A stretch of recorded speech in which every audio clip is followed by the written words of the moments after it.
In this video, we're going to have a look at pens and highlighters using OneNote for Mac. Now in a Mac, we don't have the option of using a stylus, but we can still make good use of the draw tool using our trackpad. So we're going to head up to the draw option over here and we're going to focus on these three: pen, marker, and highlighter.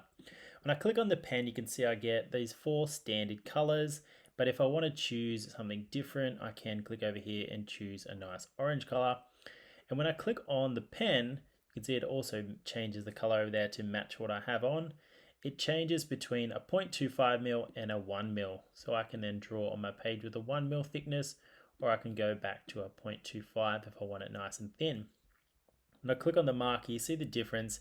It starts now at a 1.2 and goes all the way up to a 5mm. So you can see the difference in thickness between the pen and the marker. And again, I have the same options to choose whatever color I want. The next one along is the highlighter.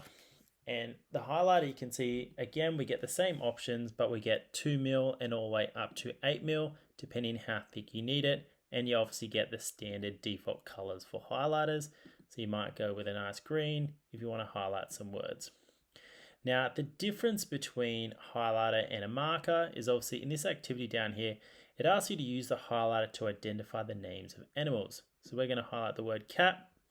And the difference is, you see, that's transparent versus using the marker and going over the word bug. I now can no longer see that word. So the highlighter is a handy tool in being able to highlight specific words. Obviously, that's why it's called a highlighter, without actually getting rid of it, so you can still read it. The other cool thing you need to know is this text mode over here for the Mac. So we're currently on the pens and highlighters, and if I want to do anything on the page, you can see my pen is going to continue to draw, even though maybe I want to start typing. So to do that, you need to go back to text mode. So you can see that now brings back my cursor, and I can then type into my page. So that's a big one you need to know, is moving between your pen, your markers, and back to text mode to be able to actually type something. Now in the activity here, I want you guys to have a go at this maze and finding your way around the maze, choosing whatever color and thickness you want. And you see, even if I let go of my mouse and stop there, I can just continue on where I left off as well. And then I'll get you to finish highlighting the different types of animals in the activity below. So there you go, that is pens and highlighters on OneNote for Mac.